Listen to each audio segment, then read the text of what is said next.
हम कहते हैं हमें किसी धर्म में नहीं रहना है, हमको आदिवासी हैं, आदिवासी रहने दिया जाए। हमें सत्ता नहीं चाहिए, हमें हमारा अस्तित्व बचाना है, हमारा स्वाभिमान बचाना है, हमारा जल जंगल जमीन बचाना है। और देखा गया देश के अंदर आदिवासी समुदाय जल जंगल जमीन की बात करता है तो उसको नक्सलवाद का ठप्पा दे दिया जाता है, उसको नक्सलवाद के नाम से मारा जाता है। छत्तीसगढ़ का बस्तर का इलाका हम देखते हैं, 11 साल की बच्ची को मारा जाता है और कहा जाता है कि नक्सलाइट थी। 3-3, 4-4 साल के बच्चों को मारा जाता है, गर्भवती महिलाओं को मारा जाता है। आदिवासियों की जब भी आदिवासी समुदाय अपने हक अधिकार की बात करता है तो उसको नक्सलवाद का ठप्पा लगाया जाता है। हमारे आदिवासी समुदाय को लेकर एक धर्म कोड की लंबे समय से मांग चल रही है कि आदिवासी समुदाय को अलग से धर्म कोड दिया जाए। आजादी से पहले 1871 से लगा के 1951 तक अलग जनगणना हुई है। आज आदिवासी समुदाय कोई ईसा धर्म अपना रहा है, कोई हिंदू धर्म अपना रहा है, अलग अलग जगह बटा हुआ है। आदिवासियों की आइडेंटिटी, उनकी पहचान खत्म हो रही है। आदिवासी समुदाय अपनी पहचान बचाने को लड़ रहा है और लंबे समय से कह रहा है कि आदिवासियों की अलग से जनगणना कॉलम होना चाहिए, धर्म कोड होना चाहिए। हम कहते हैं हमें किसी धर्म में नहीं रहना है, हमको आदिवासी हैं, आदिवासी रहने दिया जाए। हमें सत्ता नहीं चाहिए, हमें हमारा अस्तित्व बचाना है, हमारा स्वाभिमान बचाना है, हमारा जल जंगल जमीन बचाना है। और देखा गया देश के अंदर आदिवासी समुदाय जल जंगल जमीन की बात करता है तो उसको नक्सलवाद का ठप्पा दे दिया जाता है, उसको नक्सलवाद के नाम से मारा जाता है। छत्तीसगढ़ का बस्तर का इलाका हम देखते हैं, 11 साल की बच्ची को मारा जाता है और कहा जाता है कि नक्सलाइट थी। 3-3, 4-4 साल के बच्चों को मारा जाता है, गर्भवती महिलाओं को मारा जाता है। आदिवासियों की जब भी आदिवासी समुदाय अपने हक अधिकार की बात करता है तो उसको नक्सलवाद का ठप्पा लगाया जाता है। हमारे आदिवासी समुदाय को लेकर एक धर्म कोड की लंबे समय से मांग चल रही है कि आदिवासी समुदाय को अलग से धर्म कोड दिया जाए। आजादी से पहले 1871 से लगा के 1951 तक अलग जनगणना हुई है। आज आदिवासी समुदाय कोई ईसा धर्म अपना रहा है, कोई हिंदू धर्म अपना रहा है, अलग अलग जगह बटा हुआ है। आदिवासियों की आइडेंटिटी, उनकी पहचान खत्म हो रही है। आदिवासी समुदाय अपनी पहचान बचाने को लड़ रहा है और लंबे समय से कह रहा है कि आदिवासियों की अलग से जनगणना कॉलम होना चाहिए, धर्म कोड होना चाहिए। देश का जब बजट आता है तो देश का युवा एक आस लगा के बैठता है कि इस बार कुछ अच्छा होगा। देश का गरीब, देश का आदिवासी, देश का एससी ये आस लगा के बैठता है कि कुछ अच्छा होगा। हमारे राजस्थान की बात करें, राजस्थान में डंका बजा रहे थे कि डबल इंजन की सरकार है, सब कुछ हो जाएगा। लेकिन केंद्र का बजट देखा, राज्य का बजट देखा, कुछ नहीं हुआ।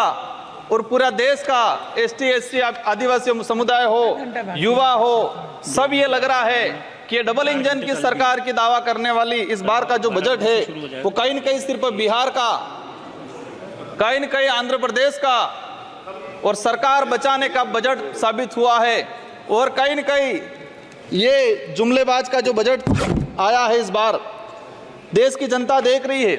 मैं उस लोकसभा क्षेत्र से आता हूं, बांसवाड़ा। मैं बांसवाड़ा डूंगरपुर की जनता को धन्यवाद देना चाहता हूं जिन्होंने मुझे चुन के भेजा। वहां पर हमारे प्रधानमंत्री जी ने कहा था कि जिसकी कोई पहचान नहीं है, जिसका कोई नाम नहीं है, जिसका कोई रिकॉर्ड नहीं है, ऐसे व्यक्ति को जिता के क्या करोगे।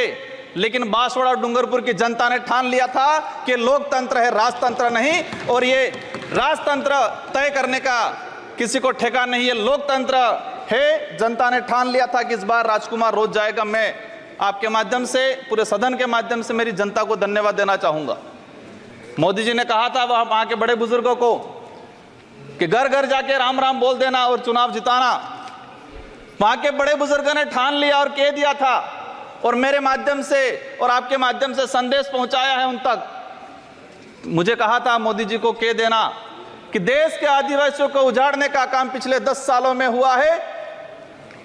देश के अंदर धर्म की राजनीति हुई है। देश में 15 लाख रुपए बेरोजगारों को नौकरी देंगे यूं करके 10 साल राज किया है। इस बार हम सबक सिखाएंगे।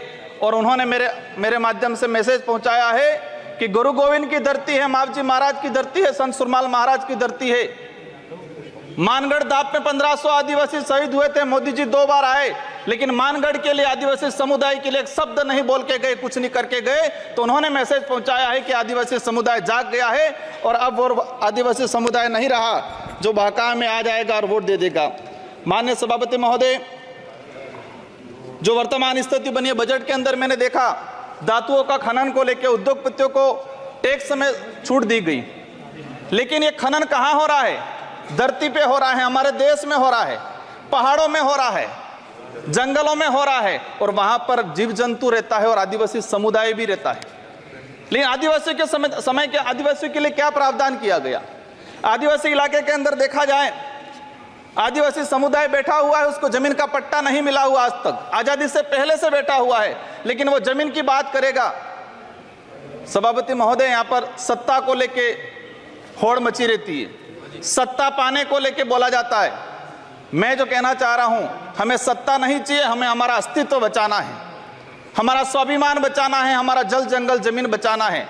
और देखा गया देश के अंदर आदिवासी समुदाय जल जंगल जमीन की बात करता है तो उसको नक्सलवाद का ठप्पा दे दिया जाता है, उसको नक्सलवाद के नाम से मारा जाता है। छत्तीसगढ़ का बस्तर का इलाका हम देखते हैं, 11 साल की बच्ची को मारा जाता है और कहा जाता है कि नक्सलाइट थी। 3-3, 4 साल के बच्चों को मारा जाता है, गर्भवती महिलाओं को मारा जाता है। आदिवासियों की, जब भी आदिवासी समुदाय अपने हक अधिकार की बात करता है तो उसको नक्सलवाद का ठप्पा लगाया जाता है। सभापति महोदय, आदिवासी समुदाय को या एससी समुदाय को फ्री की योजना, हम कहते हैं हमें फ्री की योजना मत दो, हमें हमारा हक दो, जल जंगल जमीन का मालिकाना हक दो। और संविधान के अंदर शेड्यूल 5 के अंदर, शेड्यूल 6 के अंदर जो रिजर्वेशन पॉलिसी लागू की है उसको धरातल पे लागू किया जाए। माननीय सभापति महोदय, मैंने देखा है भाजपा अलग अलग राज्यों में अलग अलग चीज कहती है, कई जगह कहती है बीफ खाओ, कई जगह मत खाओ। हमारे आदिवासी समुदाय को लेकर एक धर्म कोड की लंबे समय से मांग चल रही है कि आदिवासी समुदाय को अलग से धर्म कोड दिया जाए। आजादी से पहले 1871 से लगा के 1951 तक अलग जनगणना हुई है।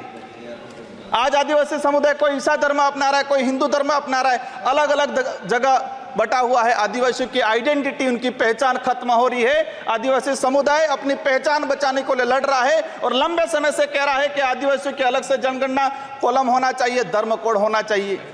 झारखंड के अंदर 11 नवंबर 2020 को झारखंड विधानसभा में प्रस्ताव पास हुआ अलग से आदिवासी धर्म कॉलम को लेके।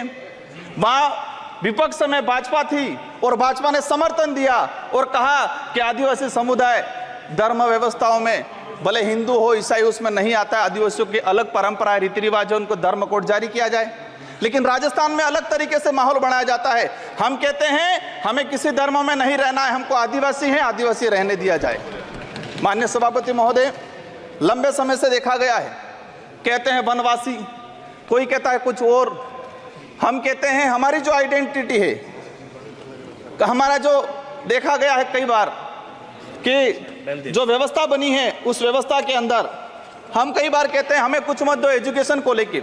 नई शिक्षा नीति, मुझे लग रहा है अभी घंटी बजने वाली है, मैं 2 मिनट में मेरा समाप्त करूंगा। नई शिक्षा नीति के तहत यह प्रावधान किया गया है कि 6 साल का बच्चा होगा, इसके बाद उसको पहली क्लास में एडमिशन दिया जाएगा। माननीय सभापति महोदय, मैं कहना चाह रहा हूं, निजीकरण को बढ़ावा देने का तरीका है ताकि प्राइवेट संस्थाएं खत्म हो, सरकारी संस्थाएं खत्म हो, प्राइवेटकरण हो, ये कहा गया है। मैं अंत में एक ही चीज कहना चाहूंगा, मेरी